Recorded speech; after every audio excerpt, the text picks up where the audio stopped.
جی 8واں بند جوید نامہ کا، جوید نامہ سے سخن بنیاد نو سے 8واں بند ہے، اور اس کے 1 2 3 4 شعر پہلے ہم نے پڑھ لیے تھے۔ 5ویں شعر سے شروع کرتے ہیں۔ منکر حق نزد ملا کافر است، پڑھو۔ منکر حق نزد ملا کافر است، منکر خود نزد من کافر تر است۔ عام با انکار وجود آمد عجول، این عجول و ہم ظلم و ہم جہول۔ شیوہ اخلاص را محکم بگیر، پاک شو از خوف سلطان و امیر۔ عدل در قہر و رضا از کف مدح، فسد در فقر و غنا از کف مدح۔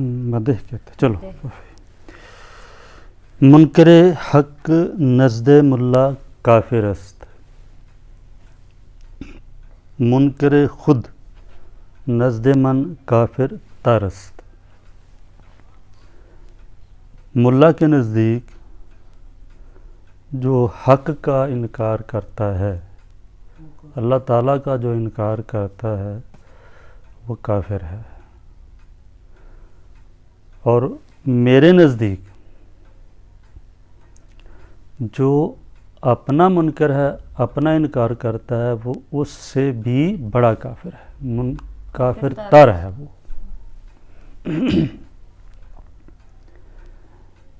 عام بینکار وجود آمد عجول، جو اللہ کا انکار کرنے والا ہے وہ وجود کا انکار کرنے کی وجہ سے عجول بن گیا، عجول ہے، کرتے ہیں۔ لیکن یہ جو ہے، جو اپنا منکر ہے، یہ عجول بھی ہے، عجول بھی ہے، ظلوم بھی ہے، جہول بھی ہے۔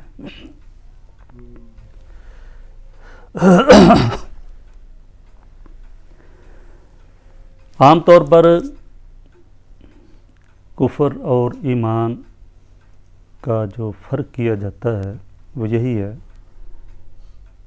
کہ کافر وہ ہے جو اللہ کا انکار کرتا ہے یا اللہ کو نہیں مانتا، یا اس سے تھوڑا سا نیچے ہیں تو اللہ تعالیٰ کی ذات کا اقرار کر لیتا ہے لیکن اس کی صفات وغیرہ کو نہیں مانتا۔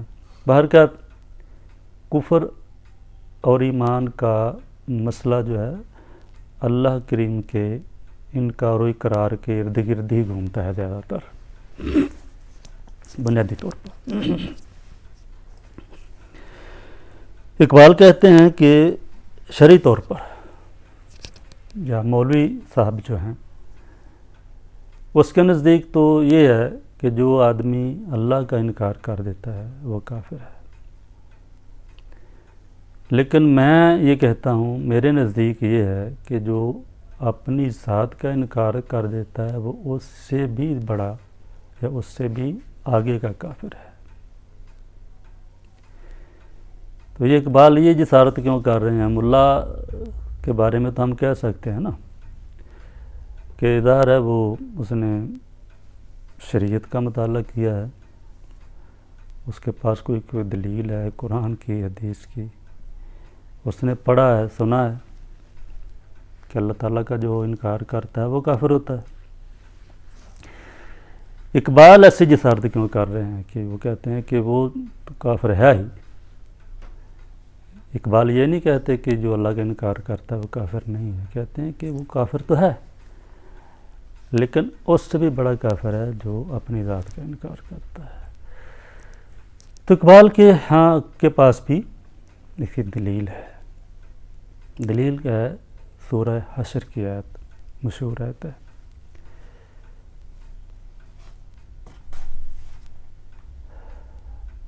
یا ایھا الذین آمنوا اتقوا اللہ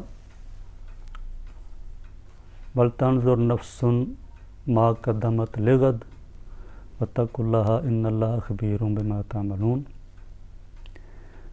ولا تکونوا کالذین نسوا اللہ فانساہم انفسہم واولئک هم الفاسقون، اولئک هم الفاسقون۔ ان لوگوں کی طرح نہ ہو جانا جنہوں نے اللہ کو فراموش کر دیا۔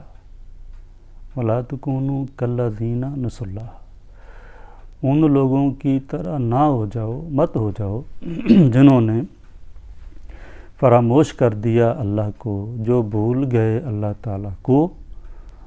فَأَنْسَاهُمْ أَنفُسَهُمْ، تو اللہ تعالیٰ نے انہیں خود فراموش بنا دیا، یہ معنی ہے۔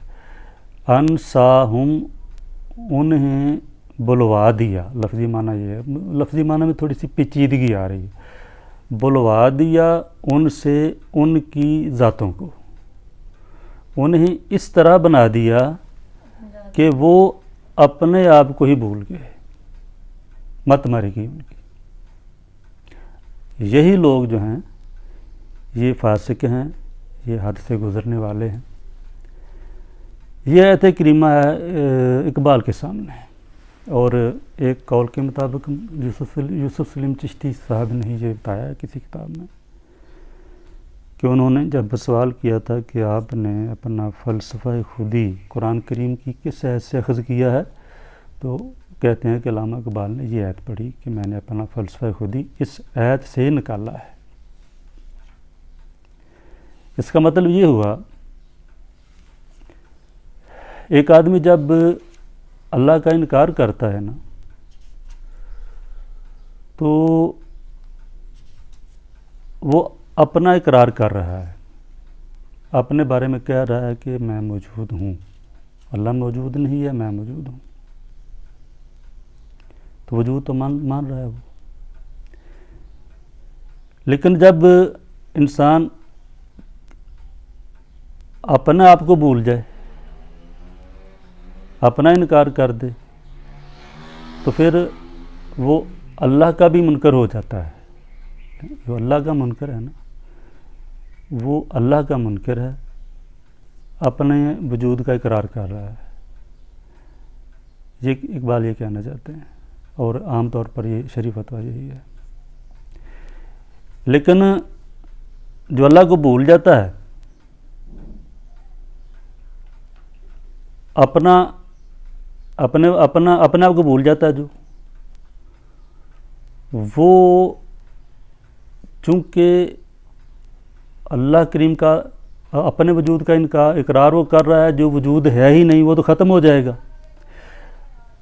جو وجود عارضی ہے وہ تو ختم ہو ہی جائے گا، جس کا اس نے اقرار کیا ہے یا جس کو مان رہا ہے وہ تو ختم ہو گیا، تو اللہ کو پہلے نہیں مان رہا ہے، تو گویا کہ وہ بالکل ہی ختم، اس سے بڑا کافر ہو گیا ہے۔ اس لیے جو اللہ کو بھول جاتا ہے، اللہ کریم اس کی مت اس طرح مار دیتا ہے کہ وہ اپنے آپ کو بھول جاتا ہے۔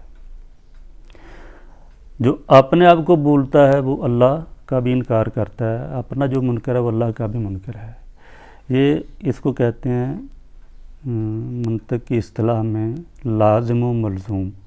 اللہ کو بھولنا خود کو بھولنا ہے، اور خود کو بھولنا کا نتیجہ ہے اللہ کو بھول جاتا ہے انسان۔ بھولنے کی کئی قسمیں، بار کا بھی ہم آیت کی وضاحت ادھر نہیں کر سکتے، بہت زیادہ پھر وہ طول پکڑ جائے گا مسئلہ۔ انسان اللہ کا خلیفہ ہے، انسان کو اللہ تعالیٰ نے صلاحیتیں عطا کی ہیں، قابلیتیں عطا کی ہیں۔ انسان نے اللہ تعالیٰ سے وہ تمام علوم حاصل کیے، یا اللہ کریم نے انسان کو وہ تمام ان ساری چیزوں کے، پوری کائنات کی چیزوں کے نام دیے، پوری چیزوں کا علم دے دیا ہے۔ تو یہ جب اپنی حیثیت بھول جائے گا، اپنی حیثیت پہچان نہیں سکے گا، تو گویا کہ اللہ کو بھول جائے گا۔ یہ دونوں کا منکر ہو جائے گا اس وقت۔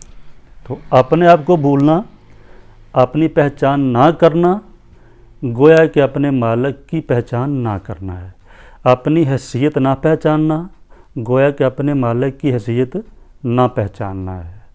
اس لیے جو اپنی حیثیت نہیں پہچانتا، جو انسان کی قدر نہیں جانتا، انسان کو نہیں پہچانتا، وہ اس سے بھی بڑا کافر ہے جو صرف اللہ کو نہیں پہچانتا، اپنے آپ کو پہچانتا ہے، وہ اللہ کو بھی نہیں پہچانتا۔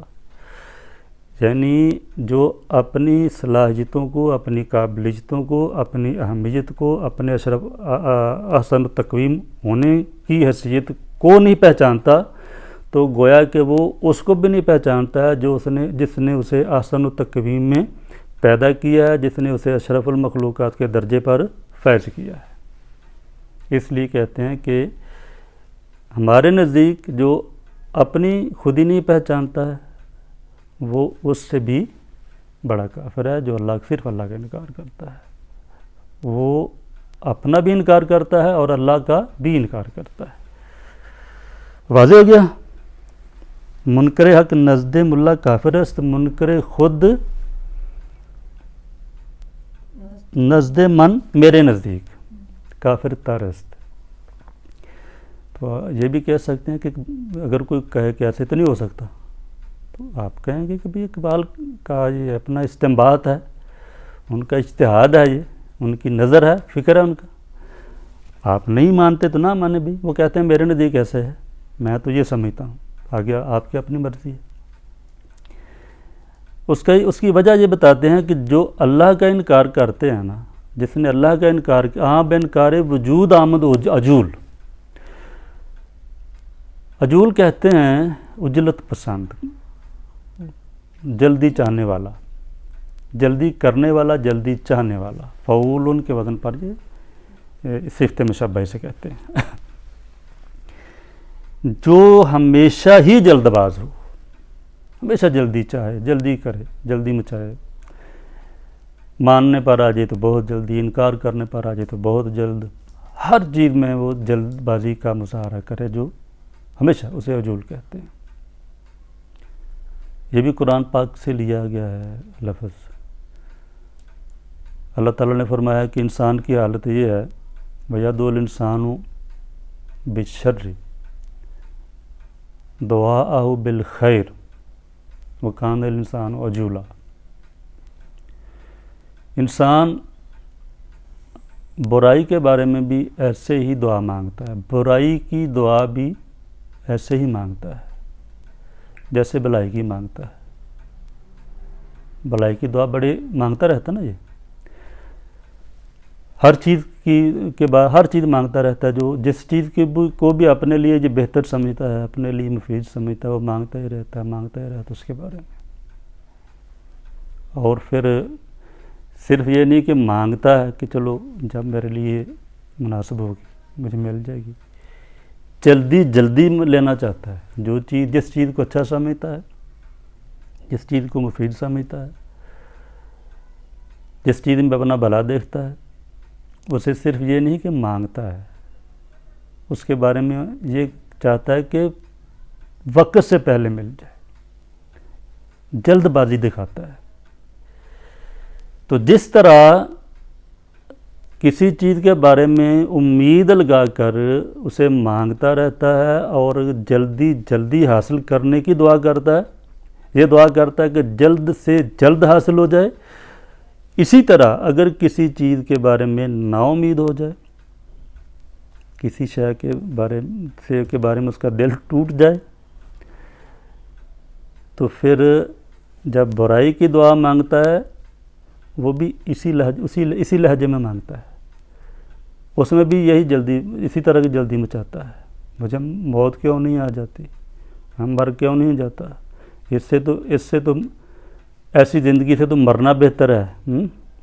پھر یعنی کیسی گہری نفسیاتی تصویر کھینچی اللہ کریم نے انسان کی کہ جس طرح بلائی کی دعا مانگتا ہے اسی طرح برائی کی بھی مانگتا ہے۔ ایک یہ اس کا نقطہ ہے، اس میں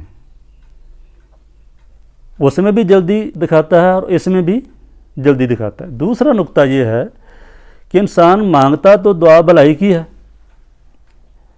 ہر اس چیز کو طلب کرتا ہے، چاہتا ہے میری ہو جائے جس کے بارے میں اس کا ذہن ہے کہ یہ اچھی ہے، لیکن اسے پتہ تو نہیں ہے نا کہ وہ چیز اس کے لیے اچھی ہے یا بری ہے. وہ جس چیز کو بلا سمجھ کر، مفید سمجھ کر مانگ رہا ہے، طلب کر رہا ہے نا، وہ اسے کیا پتہ کہ اس کے لیے بری ہے کہ اچھی ہے. تو کہتے ہیں کہ بری چیز کو، نقصان دہ چیز کو بھی ایسے ہی مانگ رہا ہے جیسے مفید چیز کو مانگا جاتا ہے. جس چیز کو مانگ رہا ہے وہ مفید ہے اس کی نظر میں، حالانکہ وہ نقصان دہ ہے. یہ دوسرا مفہوم ہے اس کا. وَكَانَ الْإِنسَانُ عَجُولًا، باہر کا ہے عجولت پسند جی، ہر چیز جلدی جلدی حاصل کرنا چاہتا ہے، جلد بازی دکھاتا ہے ہر چیز میں، ہر کام میں. کہتے ہیں کہ اس نے جلد بازی سے خدا کا انکار کر دیا. خدا کا انکار کر دیا کہ اس کی کوئی حاجت بار نہیں آئی، اس کی کوئی خواہش پوری نہیں ہوئی، اس کی کوئی امید بار نہیں آئی. یہ جیسے توقع کیے ہوا تھا زندگی سے، زندگی اس کی توقعات پر پوری نہیں اتری، تو اس نے کہا کہ خدا تو پھر ہے ہی نہیں نا. یہی انداز ہے نا جو کہ چھوٹی چھوٹی باتیں جن کی مانی نہیں جاتی، یا چھوٹی چھوٹی امیدیں جن کی پوری نہیں ہوتی، تو وہ شرطیں لگا دیتے ہیں کہ اگر خدا ہے تو وہ ایسے کر کے دکھائے. ٹھیک ہے، اس کا مطلب خدا ہے ہی نہیں. کم از کم یہ ہے کہ خدا میری سنتا نہیں،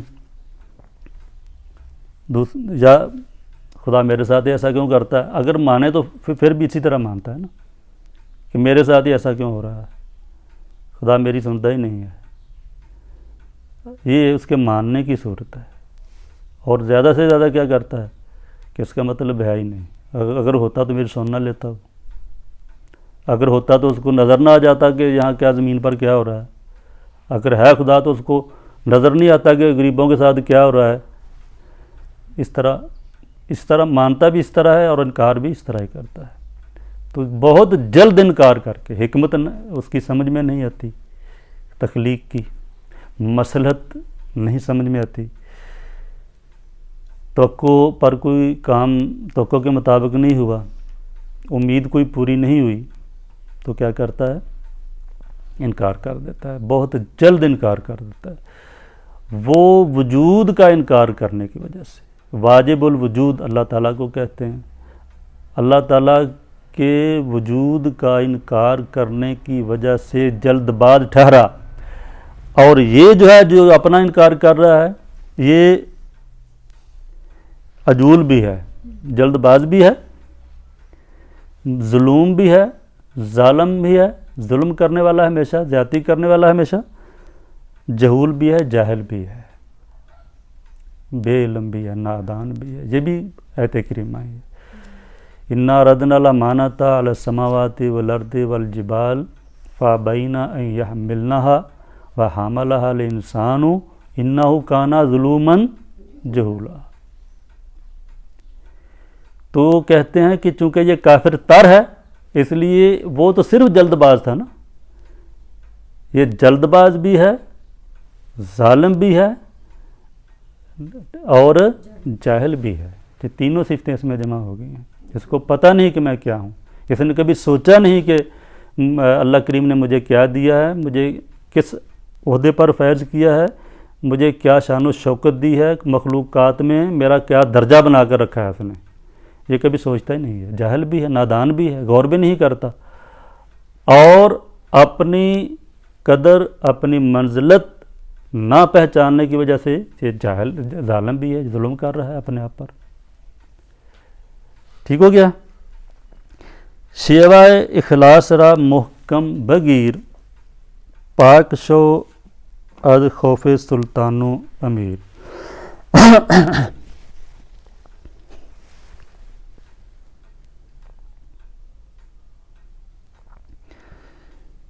اقبال نے یہ جو ابھی مسئلہ بیان ہوا ہے نا، اس کے بارے میں غالباً دبور اعجم میں بھی، چونکہ ایک کچھ مسائل اور کچھ افکار ایسے ہوتے ہیں جن پر بہت زور دینا پڑتا ہے، جن کے بارے میں ایک مفکر کے ذہن میں آ جاتا ہے نا کہ قوم کو اب اس فکر کی ضرورت ہے، یہ چیز ان کے ذہن میں بٹھانے کی ضرورت ہے، اس چیز کو اپنانا چاہیے، یہ کام کرنا چاہیے، اس کے بارے میں پھر بار بار یہ قرآن پاک کا بھی یہی انداز ہے، مختلف جگہوں پر دہراتے ہیں، مختلف انداز سے وہ چیز بیان کی جاتی ہے۔ وہ کہتے ہیں شاخ نہالے سدرائی خارو خسے چمن مشو، منکر حق اگر شدی منکر خیش تن مشو، شاخ نہالے سدرائی، سدرۃ المنتہا 7ویں آسمان سے بھی اوپر ہے، تو انسان کو تشبیہ دی ہے سدرۃ المنتہا جو درخت ہے اس کی شاخ کے ساتھ، کہ انسان تو بہت ہی بلند مرتبے پر فائز ہے، تو اللہ تعالیٰ کی ایک برگزیدہ مخلوق ہے، اس لیے چمن کی خس و خشاک مت بن، خاکے خارو خسے چمن مشو، چمن کی گھاس پھوس جھاڑ جھنکار مت بنو، پھول کی تو قدر ہوتی ہے نا چمن میں، خار و خس کی تو نہیں ہوتی۔ کہتے ہیں کہ حق کا منکر اگر تو بن بھی جائے خدا نخواستہ تو کم از کم اپنا منکر نہ بن، اپنا انکار نہ کر، اپنا انکار نہیں کرے گا تو پھر حق تک بھی پہنچ جائے گا۔ اللہ کا انکار آخری درجے میں اس وقت ہوگا جب تو اپنا انکار کر دے گا، اپنا انکار کر رہا ہے، اپنے آپ کچھ سمجھ نہیں رہا ہے تو ختم ہو جائے گا، تو اس کا انکار بھی ہو گیا۔ اپنا آپ کو مانے گا جب اپنے آپ، یعنی یہ ہے اصل میں اسی حدیث قدسی جسے کہا جاتا ہے کہ اپنے آپ کو پہچان، یہ علیحدہ مضمون ہے، پھر انشاءاللہ جب بھی کبھی اس پر ایسا شعر کو آئے گا اس پر وضاحت سے بات کریں گے کہ اپنی پہچان ہی اللہ تعالیٰ تک پہنچا دیتی ہے، اپنی پہچان کر کے ہی انسان اللہ کی پہچان کر لیتا ہے، اپنے آپ کو اپنی عاجزی سمجھ میں آئے گی، اللہ تعالیٰ کی قدرت سمجھ میں آ جائے گی، اپنی بے کسی اور بے بسی سمجھ میں آ جائے گی، پہچان انسان کر لے گا تو اللہ تعالیٰ کا اختیار سمجھ میں آ جائے گا، اپنی موت سمجھ میں آ جائے گی، اللہ تعالیٰ کی زندگی زندہ رہنا اللہ کا سمجھ میں آ جائے گا، اور الٹ بھی ہو جائے کہ اپنی خصوصیات، اپنی قابلیتیں، اپنی صلاحیتیں سمجھ میں آ جائیں گی تو اس سے 2 گنا، 100 گنا، 1000 گنا، 10,000 گنا، 20,000 گنا، کروڑوں گنا درجہ کر کے اللہ کی خصوصیات بھی سمجھ میں آ جائیں گے، اسے اللہ کی وہ صلاحیتیں سمجھ میں آ جائیں گی۔ اگر میں زندہ ہوں تو اس کا مطلب یہ ہے کہ جس نے مجھے زندگی دی ہے وہ کیسا زندہ ہوگا، اس طرح بھی اللہ کی پہچان ہو جاتی ہے، ٹھیک ہے۔ یعنی اللہ کی پہچان 2 طرح سے ہوتی ہے، ایک یہ ہے کہ اپنی ذات کو منفی کرتے جاؤ، اس کے مقابلے میں اللہ تعالیٰ کی ذات کو مثبت کرتے جاؤ، دوسری یہ ہے کہ اپنی خصوصیات پر، اپنی صلاحیتوں پر نظر رکھو اور یہ دیکھو کہ جس نے یہ صلاحیتیں بخشی ہیں وہ خود کیسا ہوگا، اس کے پاس یہ صلاحیتیں کتنے درجے زیادہ ہوں گی، یہ چیز ہے۔ منکر حق اگر شدی منکر خیش تن مشو، اگر خدا حق کا منکر ہو بھی جائے تو کم از کم اپنا منکر مت بن۔ شیوہ اخلاص را محکم بگیر، اخلاص کے شیوے کو، اخلاص کی عادت کو مضبوطی کے ساتھ پکڑ لو۔ اخلاص بھی تصوف کا ایک باقاعدہ چیپٹر ہے، ظاہر چھوٹی موٹی مجلس میں اس کا احاطہ نہیں ہو سکتا ہے، فاعبد اللہ مخلصا لہ الدین وما امروا الا لیعبدوا اللہ مخلصین لہ الدین حنفاء ویقیموا الصلاۃ ویؤتوا الزکاۃ وذلک دین القیمہ۔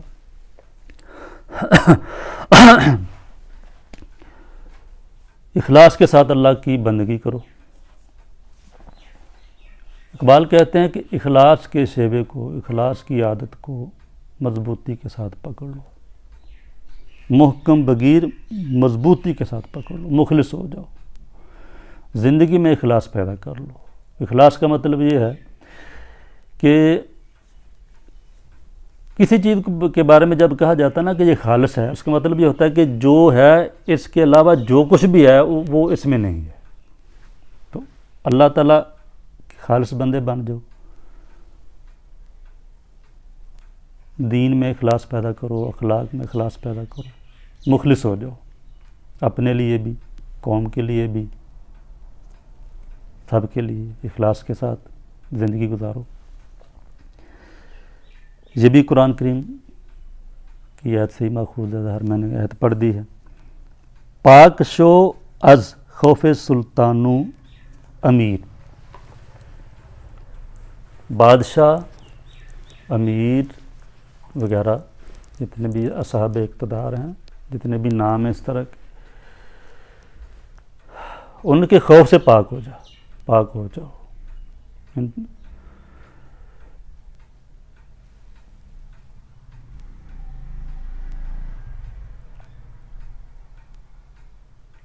قرآن کریم میں آتا ہے کہ اہل ایمان کو جب لوگوں نے کہا کہ سب لوگ تو تمہارے مخالف ہیں، دشمن ہیں تمہارے، یہ اکٹھے ہو گئے ہیں، تو ڈرو، اب ان سے ڈر جاؤ، ان کی بات مان جاؤ۔ تو اس سے بجائے اس کے کہ اہل ایمان ڈر جاتے، ان کے ایمان اور بڑھ گئے۔ الذین قال لهم الناس ان الناس قد جمعوا لكم فاخشوهم فزادهم ایمانا وقالوا حسبنا اللہ ونعم الوکیل فانقلبوا بنعمت من اللہ ورضوان لم یمسسہم سوء۔ اہل ایمان وہ ہیں جنہیں لوگوں نے کہا کہ دشمن تمہارے خلاف جمع ہو گئے ہیں، اب ان سے ڈر جاؤ اور ان کی بات مان لو، اپنے ارادے سے دستبردار ہو جاؤ۔ تو انہوں نے کہا کہ جب انہوں نے یہ بات سنی ان کی، تو ان کا ایمان اور بڑھ گیا، ان کے حوصلے اور بلند ہو گئے، اور انہوں نے کہا حسبنا اللہ ونعم الوکیل۔ اور نتیجہ کیا ہوا؟ فانقلبوا بنعمت من اللہ ورضوان۔ تو جب وہ اللہ تعالیٰ کی نعمت، اللہ تعالیٰ کی رضامندی کے حامل بن گئے، وہ اللہ کی نعمت حاصل ہو گئی انہیں، اللہ کی رضامندی مل گئی انہیں۔ وَلَمْ يَمْسَسْهُمْ سُوءٌ، انہیں کوئی تکلیف نہ پہنچی، کسی تکلیف نے شعبہ بھی نہیں، انہیں ٹچ بھی نہ کیا کسی تکلیف نے۔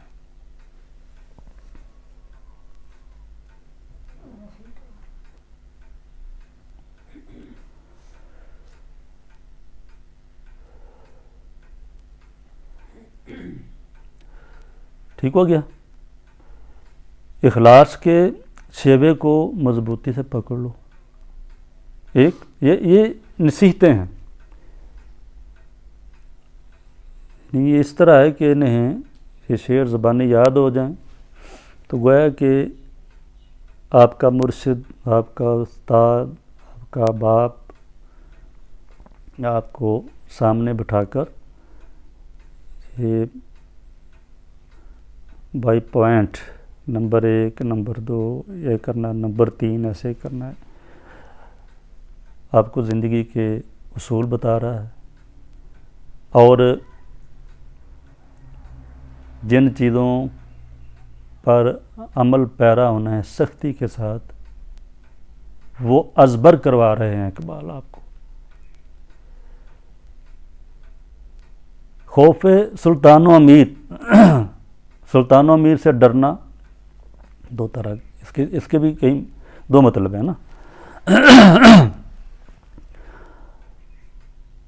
عام مطلب تو اس کا یہی لیا جا سکتا ہے باد نظر میں کہ ہمیں کسی کا ڈر نہیں، جو کہا جاتا ہے ہم کسی سے نہیں ڈرتے، یہ غلط ہے۔ کسی بادشاہ سے نہ ڈرنا، وقت کے حکمران سے نہ ڈرنا، اس کا مطلب یہ نہیں کہ اب اس کے خلاف سڑکوں پہ سڑکوں میں نکلو، احتجاج کرو، ایجیٹیشن کرو اور اس سے کہو کہ تو اس قابل نہیں ہے حکومت کرنے کے، تو اسے ہم حکومت چھین لیں گے۔ یہ ایک مطلب ہے کہ ہمیں اس کا ڈر نہیں ہے، یہ منفی مطلب ہے۔ مثبت مطلب اس کا یہ ہے کہ کوئی بھی حکمران جب آپ کے ایمان کی دولت پر ڈاکہ مارنا چاہے، آپ سے آپ کے ایمان کی دولت چھیننا چاہے، تو اس وقت اس کا خوف نہیں کھانا ہے۔ ہماری تاریخ یہی بتاتی ہے کہ ہمارے اسلاف نے اس کا مطلب یہی لیا ہے کہ کوئی حکمران، کسی حکمران کی طاقت، کسی بادشاہ کا اقتدار، کسی بادشاہ کا ظلم، جبر، استبداد تمہیں تمہارے ایمان سے برگشتہ نہ کر سکے۔ اس خوف سے تم اپنے ایمان کی روش نہ چھوڑ دینا، اس خوف سے تم اپنا تعلق اپنے پروردگار سے منقطع نہ کر لینا کہ حکمران ہمیں مارے گا، قتل کر دے گا، جلا وطن کر دے گا، یہ مطلب اس کا۔ سمجھ میں آ گئی ہے یہ بات کہ خوف سلطان و امیر کا مطلب کیا ہوتا ہے؟ کہ آپ اللہ کے بندے ہیں، آپ اپنے اللہ کی مرضی کے مطابق زندگی گزار رہے ہیں، گزارنا چاہتے ہیں۔ حکمران آپ کو اللہ کی رضا کے مطابق، اللہ کی زندگی کے حکم کے مطابق زندگی گزارنے نہیں دیتا ہے۔ آپ سے آپ کے ایمان کی دولت چھیننا چاہتا ہے، اس وقت آپ اس سے نہیں ڈریں گے، خوف نہیں کھائیں گے، وہ کچھ نہیں کر سکے گا۔ اس سے ڈرنے کا یہ مطلب ہرگز نہیں ہے کہ جو بھی حکمران ہو اس کے مقابلے میں کھڑے ہو جاؤ اور کہو کہ میں نہیں ڈرتا کسی سے بھی۔ یہ غلط روش ہے، یہ غلط معنی ہے اس کا۔ عدل در قہر و رضا از کف مدے، قصد در فقر و غنا از کف مدے۔ ایک ایک لفظ سونے کے پانی کے ساتھ لکھنے کے قابل ہے۔ عدل در قہر و رضا،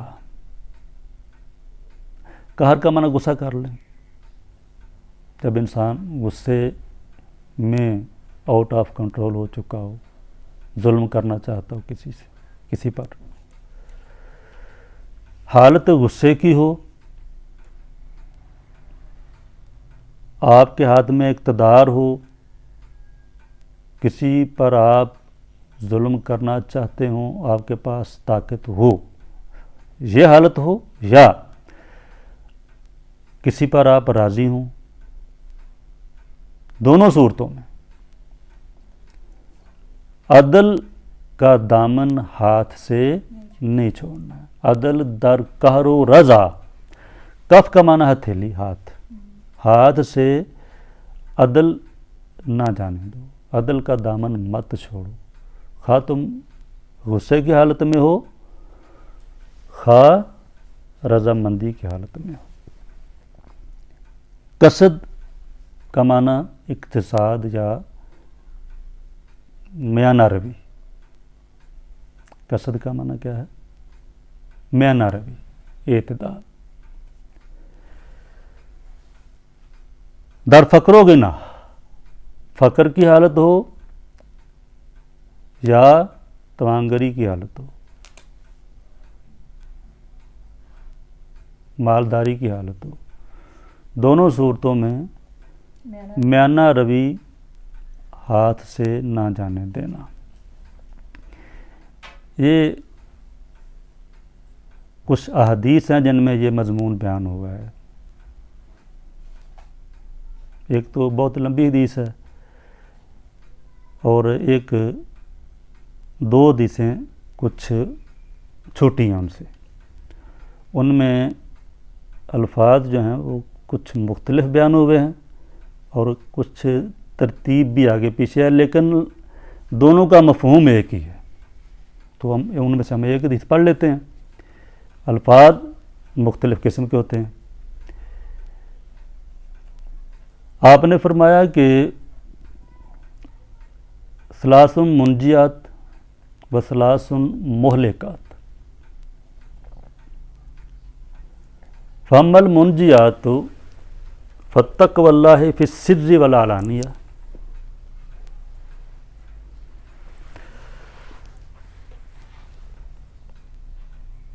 والقصد فی الفقر والغنى، والعدل فی الغضب والرضا۔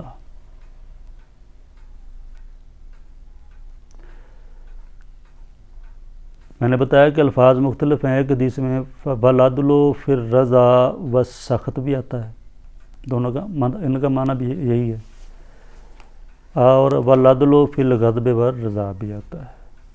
تقوی اللہ فی السر والعلانیہ،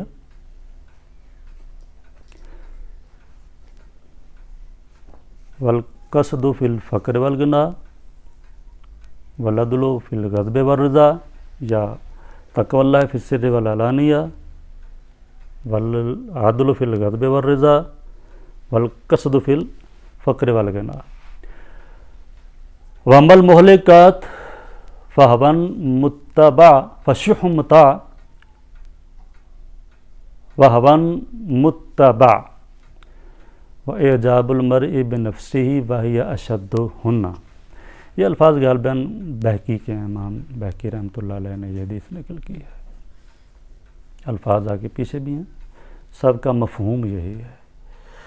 آپ نے فرمایا کہ 3 چیزیں نجات دینے والی ہیں اور 3 چیزیں ہلاک کر دینے والی ہیں۔ جو چیزیں نجات دینے والی ہیں وہ کیا ہیں؟ تقوی اللہ فی السر والعلانیہ، آپ تنہائی میں ہوں یا مجلس میں ہوں، برسر عام ہوں، لوگوں کے سامنے ہوں یا تنہائی میں ہوں۔ سر تنہائی، خلوت، والعلانیہ اور علانیہ باہر، ہم کہیں خلوت و جلوت میں اللہ کا خوف دل میں رکھنا۔ خلوت میں ہوں تب بھی یہ سمجھنا کہ اللہ دیکھ رہا ہے، جلوت میں ہوں تب بھی یہ سمجھیں کہ اللہ دیکھ رہا ہے۔ جلوت میں ہوں تو کوئی کام کسی کے لیے نہ کریں، وہ تب بھی آپ کے سامنے اللہ ہی ہونا چاہیے۔ تو خلوت میں ہوں تو تب بھی آپ کے سامنے اللہ ہونا چاہیے کہ اب میں کون مجھے کوئی دیکھ رہا ہے، یہ آپ کی کیفیت نہیں ہونی چاہیے۔ یہ نجات کی ایک زینہ ہے سیڑھی کا۔ فتقوی اللہ فی السر والعلانیہ۔ دوسرا کیا ہے؟ والقصد فی الفقر والغنى، مالداری کی حالت ہو یا مفلسی کی حالت ہو، دونوں صورتوں میں جیب میں کچھ ہے یا نہیں ہے، امیر ہیں آپ یا فقیر ہیں، دونوں صورتوں میں میانہ روی اختیار کرو، میانہ روی کے ساتھ چلو۔ والقصد فی الفقر والغنى، والعدل فی الغضب والرضا، غضب کی حالت میں ہو یا رضامندی کی حالت میں ہو، یہ مت دیکھو۔ حالت غصے کی ہو، کسی پر آپ ناراض ہیں، غضبناک ہو گئے ہیں کسی پر، یا کسی سے آپ راضی ہو گئے ہیں، دونوں صورتوں میں عدل سے کام لینا ہے، انصاف سے کام لینا ہے. نہ تو بے انصافی اس کے ساتھ ہونی چاہیے جس کے ساتھ آپ غصے میں ہیں، جس پر آپ غضبناک ہو گئے ہیں، اور نہ اس کے لیے جس عدل آپ کا جذبے میں آنا اپنا موجزن ہونا چاہیے، جس پر آپ راضی ہو گئے ہیں. دونوں صورتوں میں عدل کا دامن بھی ہاتھ سے نہیں چھوڑنا ہے. یہ 3 چیزیں فرمایا منجیات ہیں، انسان کو نجات دینے والی ہیں. وَأَمَّا الْمُهْلِكَاتُ، رہیں وہ 3 چیزیں جو مہلکات ہیں، جو انسان کو ہلاک کر دینے والی ہیں، وہ ہیں شح مطاع، کم ظرفی اور کمینگی جس کی اطاعت بھی کی جائے. شح کہتے ہیں بخل کو، لیکن بخیلی اور چیز ہوتی ہے، تھوڑی سی فرق تھوڑا سا ہے. پیسے میں بخیلی کرنا ایک اور چیز ہے، لیکن یہ ہے کہ انسان تھوڑ دلی کا مظاہرہ کرنا، ہر چیز کو سمیٹ کر اپنے ہی دامن میں اکٹھی کر لینے کا ارادہ رکھنا، کوئی چیز کسی کے لیے نہ چاہنا کہ اس کو مل جائے اور نہ اسے دینا، یہ اس حالت کو شح کہتے ہیں. قرآن کریم میں ہے کہ وَمَن یُوقَ شُحَّ نَفْسِهِ فَأُولَٰئِکَ هُمُ الْمُفْلِحُونَ. فلاح وہ لوگ پائیں گے جو اس نفسیاتی شح سے نجات پا گیا، بچ گیا. تو شح ایک کیفیت ہے جس میں انسان چاہتا ہے کہ میری چیز یہ میری ہے، ہر چیز میرے پاس ہی ہونی چاہیے، ہر چیز کا مالک مجھے ہی ہونا چاہیے. انسان ہر چیز اپنی سنبھال کر رکھے، کسی کو استعمال نہ کرنے دے، کسی کو اس سے فائدہ نہ اٹھانے دے، کسی کے پاس ہو ایسی چیز یہ وہ چاہے نہ، یعنی یہ بھی نہ چاہے کہ کسی کے پاس ایسی چیزیں ہوں. یہ ایک نفسیاتی کیفیت ہے جسے شح کہا جاتا ہے. بخل جو ہوتا ہے صرف پیسے میں، کہ انسان پیسہ جہاں خرچنا ہے وہاں خرچ نہیں کرتا، جہاں 10 روپے خرچ کرنے وہاں 2 روپے خرچ کرتا ہے. اس کو بخل کہتے ہیں. یہ بخیلی اور چیز ہے. شح کمپریہنسو ہے، اسے کم ظرفی سے ہم تعبیر کر سکتے ہیں، تھوڑ دلی سے تعبیر کر سکتے ہیں، کم دلی سے ہم تعبیر کر سکتے ہیں. تو فرمایا مہلکات میں سے پہلی چیز کیا ہے؟ ایک وہ کیفیت نفسیاتی جسے شح کہا جاتا ہے، مطاع، اور پھر اس کی اطاعت بھی کی جائے. انسان اس کی اطاعت میں رہے، وہ اپنا آپ کا نفس، آپ کا یعنی نفس امارہ جیسے کہے پھر وہ ویسے ہی چلے. اس کا اطاعت گزار فرمانبردار بن جائے. اس کیفیت کا وہ کیفیت اس کی نکیل اپنے ہاتھ میں لے لے. ہون متبع، خواہش، نفسانی خواہشات جس کی پھر پیروی کی جائے. جہاں جہاں آپ کی خواہش آپ کو لے کر چلے اس کے پیچھے پیچھے آپ چلتے جائیں. آج خواہش نے یہ کہہ دیا چلو ایسے کر لیتے ہیں، آج خواہش نے یہ کہہ دیا ایسے کر لیتے ہیں، آج خواہش کہا کہ ایسے نہیں کرنا چلو ایسے نہیں کرتے. تو نہ دیکھا جائے کہ اس میں شریعت کا کیا حکم ہے، اللہ کریم کا کیا فرمان ہے، رسول اکرامی صلی اللہ علیہ وسلم کی رضامندی کس چیز میں ہے، اس میں اخلاق کا تقاضا کیا ہے، آداب کے تقاضے کیا ہیں. کسی بھی ایسی قدر کو سامنے نہ رکھا جائے، کسی بھی ایسی ویلیو کی پرواہ نہ کی جائے. بات وہی مانی جائے، وہی کی جائے، کام وہی کیا جائے جو اپنی خواہش کہتی ہے. فہون متبع وَيَجَابُ الْمَرْءُ بِنَفْسِهِ. تیسری یہ ہے کہ انسان کا خود پسند ہو جانا. میں انسان اتنا خود پسند ہو جائے کہ وہ اپنے علاوہ کسی کو بھی خاطر میں نہ لائے، اپنے آپ کو ہر فن مولا سمجھے، اپنے آپ کو ارسطو سمجھے علم میں، اپنے آپ کو ہر چیز سے اچھا سمجھے، اپنے آپ کو ہر چیز ہر انسان سے زیادہ عقل مند سمجھے، ہر انسان سے اپنے آپ کو زیادہ بڑا کاریگر سمجھے، کسی کو بھی خاطر میں نہ لائے، اپنی ذات کو سے اس قدر محبت کرنا شروع کر دے، اپنی ذات پر اس قدر اعتماد کرنا شروع کر دے کہ وہ سمجھے کہ پوری کائنات مجھ میں ہی جمع ہو چکی ہے، صرف میں ہی عقل مند رہ گیا ہوں دنیا میں اور باقی سارے پاگل ہیں۔ یہ ہے اعجاب المرء بنفسہ ہی، انسان کا اپنی ذات کو، اپنے نفس کو پسند کرنا، اس پر لٹو ہو رہنا۔ پھر فرمایا وَهِيَ أَشَدُّهُنَّ، یہ جو آخری ہے نا یہ سب سے خطرناک ہے، یہ سب سے زیادہ خطرناک ہے۔ انسان اپنے آپ کو خود پسند بن جائے اور اپنے آپ کو سب کچھ سمجھنا شروع کر دے۔ یہ چیزیں ہیں حدیث میں جو بیان ہوئی ہیں، 6 چیزیں، ثلاث منجیات، پہلی 3 چیزیں آپ کو نجات کے راستے پر ڈالیں گی، وثلاث مہلکات، بعد والی 3 چیزیں آپ کو ہلاکت کے راستے میں ڈالیں گی، آپ کو ہلاک کر دیں گی، اور ان میں سے بھی پھر آخری بات جو ہے اعجاب المرء بنفسہ ہی، فرمایا یہ سب سے زیادہ خطرناک ہے۔ وَهِيَ أَشَدُّهُنَّ، اس حدیث کا ترجمہ یا اس حدیث کا جو خلاصہ ہے اقبال نے پہلے جو ہے نا منجیات، عدل در قہر و رضا از کف مدے، قصد در فقر و گناہ از کف مدے، یہ پہلی جو 3 منجیات ہیں ان کا جو ترجمہ سمجھو کر دیا اقبال نے۔ حکم دشوارست تاویل مجو، جذب قلب خیش کندیل مجو۔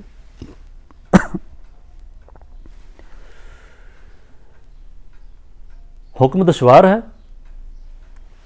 کویسچن مارک ہے اس کے آگے، سوالیہ نشان ہے، سوالیہ نشان ہے ادھر بھی۔ تاویل مجو، اس کی کوئی تاویل تلاش نہ کر، جذب قلب خیش کندیل مجو، اپنے دل کے علاوہ اور کوئی بھی قندیل تلاش نہ کرو۔ یہ بھی ایک حدیث کا، بلکہ کئی حدیثوں کا جو کہتا ہوں میں نچوڑ اقبال نے رکھ دیا ہے سامنے۔ پہلی بات یہ ہے کہ کیا آپ شریعت کے کسی حکم کو دشوار سمجھتے ہیں؟ کیا شریعت کا کوئی حکم آپ کے سامنے ایسا آ گیا ہے جسے آپ سمجھتے ہیں کہ یہ دشوار ہے، بھئی یہ تو نہیں میں کر سکتا، کم از کم میرے بس میں تو یہ نہیں ہے؟ فرمایا کہ شریعت کا کوئی بھی حکم اگر دشوار نظر آئے، مشکل نظر آئے، تو اس کی تعویل نہ ڈھونڈو کہ یار ہو سکتا ہے اس کا مطلب یہ ہو سکتا ہے اس کا مطلب یہ ہو۔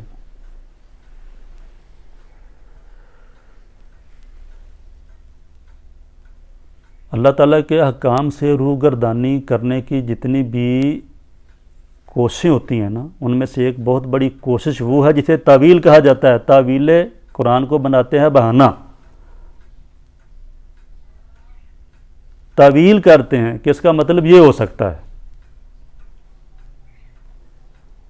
اقبال کہتے ہیں کہ ایسے نہ کرو، دشوار ہے حکم، تمہیں دشوار محسوس ہو رہا ہے، عمل کرو اس پر، اللہ کا حکم ہے، آپ کے خدا کا فرمان ہے، یہ آپ کے پیغمبر علیہ الصلوۃ والسلام کی یہ سنت ہے، آپ کے پیغمبر کا حکم ہے جی۔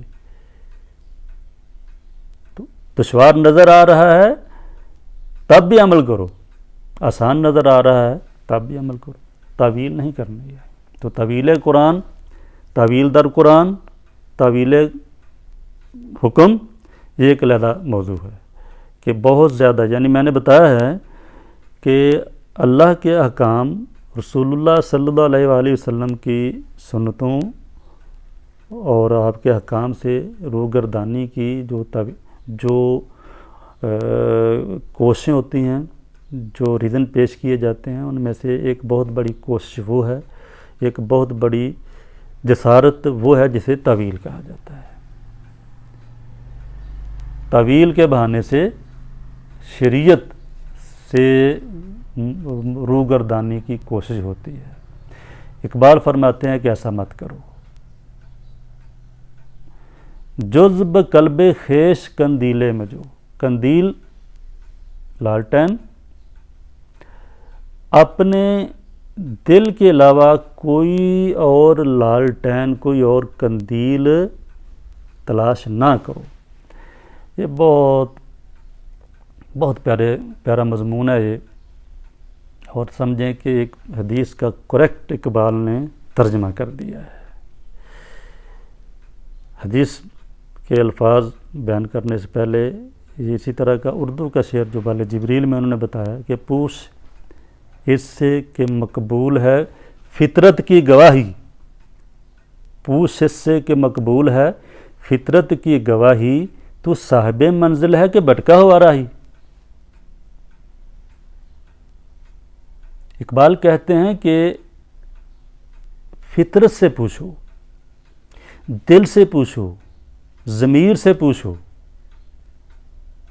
ضمیر بہت بڑی قندیل ہے یہ، جسے ہم ضمیر کی آواز کہتے ہیں کہ اندر سے کیسی آواز اٹھ رہی ہے آپ کے۔ اے مسلمان اپنے دل سے پوچھ، ملا سے نہ پوچھ۔ اللہ کے بندوں سے کیوں خالی ہو گیا حرم، غالباً اسی طرح کے الفاظ ہیں کہ اللہ کے حرم جو ہے اللہ کے بندوں سے خالی کیوں ہو گیا ہے۔ اللہ کے احکام جو ہیں ان کی مخالفت کیوں ہو رہی ہے، اللہ کی شریعت سے لوگ منہ کیوں موڑ رہے ہیں۔ یہ ملا سے نہ پوچھ، مولوی سے نہ پوچھ کے جو وہ تو اور باتیں بتائے گا نا، دل سے پوچھ کے کیوں ایسا ہو رہا ہے۔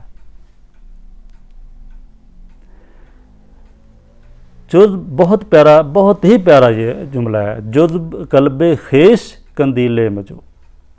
وہ اس طرح حدیث جو ہے نا وہ مختلف حدیث کی کتابوں میں مختلف الفاظ کے ساتھ، کم و بیش الفاظ کے ساتھ، کہیں الفاظ زیادہ ہیں، کہیں کم ہیں، کہیں اور لفظ ہیں، کہیں اور لفظ ہیں، سب کا مفاد اور ماحصل ایک ہی ہے۔ بلکہ دو حدیثیں اس طرح کی، ایک ہے حدیث حضرت نواس بن سمان رضی اللہ تعالیٰ عنہ صحابی ہیں، ان کی ہے۔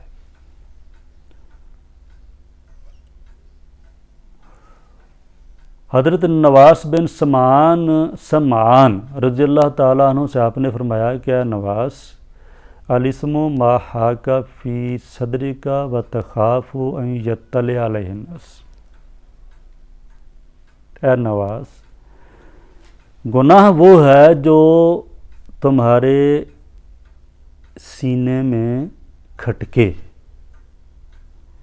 اور تجھے اس کا خوف لاحق رہے کہ کسی کو اس کا پتہ نہ چل جائے۔ یہ گناہ کی کمپلیٹ کمپریہنسو ڈیفینیشن ہے۔ گناہ کیا ہے؟ فرمایا گناہ وہ ہے، وہ کیفیت ہے جو دل میں کھٹکتی ہے، ایسے کروں کہ نہ کروں، یہ ٹھیک ہے کہ ٹھیک نہیں ہے، جائز ہے کہ ناجائز ہے، حرام ہے کہ حلال ہے، ایسا کھٹکا دل میں لگ جائے اور پھر ڈرتا رہے تو کہ کسی کو پتہ نہ چل جائے۔ اگر میں نے ایسے کر لیا تو اس کو پتہ چل گیا، پھر وہ کیا کہے گا، لوگ کیا کہیں گے، وہ کیا کہے گا، یار اتنا ایسا انسان ہے، اس کے بارے میں تو سمجھتا تھا کہ ایسا نہیں ہے، میں تو اس کے بارے میں یہ گمان رکھتا تھا۔ تو جو کیفیت دل میں آ جائے گو کی ایک، اور پھر ڈر پیدا ہو جائے کہ اگر میں نے یہ کام کر لیا تو لوگوں کو پتہ چل گیا تو میری بے عزتی ہوگی، لوگ مجھے ذلیل کہیں گے اور کہیں گے کہ تو بہت برا انسان ہے، وہ گناہ ہے۔ بہت پیاری حدیث اور ہے، وہ ہے حضرت وابصہ بن معبد رضی اللہ تعالیٰ عنہ، کہتے ہیں کہ میں اس کوشش میں تھا بڑی دیر سے کہ میں رسول گرامی صلی اللہ علیہ وآلہ وسلم کی مجلس میں جاؤں اور آپ سے پوچھوں کہ اللہ کے رسول گناہ کیا ہے اور ثواب کیا ہے، گناہ کسے کہتے ہیں؟ کہتے ہیں کہ ایک دفعہ میں چلا گیا، وہاں دیکھا تو آقا علیہ الصلوۃ والسلام مجلس میں تشریف فرما تھے اور بہت سے صحابہ بیٹھے ہوئے تھے، آپ انہیں باتیں بتا رہے تھے۔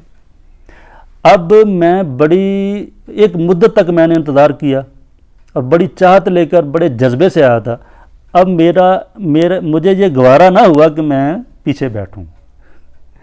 میرا ذہن تھا کہ میں اوپر سے اڑ کے آپ علیہ الصلوۃ والسلام کے پہلو میں جا کر بیٹھ جاؤں. تو میں نے آداب کیا کہتے ہیں کہ اس وقت ہو سکتا ہے ان کو پتہ نہ ہو، ممکن ہے، لیکن کہتے ہیں کہ میں نے ایسے کیا کہ لوگوں کو ادھر ادھر کر کے آگے جانے کے لیے قدم اٹھا لیا. تو لوگ مجھے اشارہ کرنے لگے، کوئی کہنے لگا بیٹھ جا ادھر ہی یار، کوئی کہتا یار کیا کر رہا ہے. لوگ مجھے گھورنے لگے، کوئی اشارے کرنے لگے مختلف.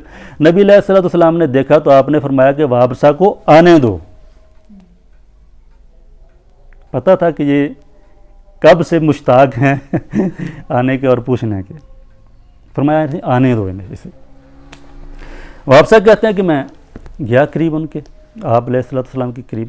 آپ نے کہتے ہیں آپ نے مجھے بٹھا لیا، اس طرح بٹھایا کہ میرے گھٹنے آپ علیہ الصلوۃ والسلام کے گھٹنوں کے ساتھ لگ گئے. یہ کیفیت تھی بیٹھنے کی. آپ بھی ایسے اس طرح بیٹھے ہوئے تھے اور آپ نے وابسہ سے کہا کہ آؤ بھی یہاں بیٹھو. تو ان کے گھٹنے آپ کے گھٹنوں کے ساتھ چھونے لگے. پھر آپ نے فرماتے ہیں کہ 3 انگلیاں اس طرح کی اور میرے یہاں سینے پر ایسے ماری. ایک میں تو 2 انگلیاں ایسے جمع کٹھی کی اور ایسے سینے پر. یہ کسی کو تنبیہ کرنے کے لیے کہتے ہیں نا، متوجہ کرنے کے لیے. یہ بڑے دلچسپ الفاظ ہیں. فرمایا وابسہ اب یہ بتاؤ، میں پوچھو گے مجھ سے کچھ سوال کرو گے کہ میں خود بتاؤں کیوں آئے ہو؟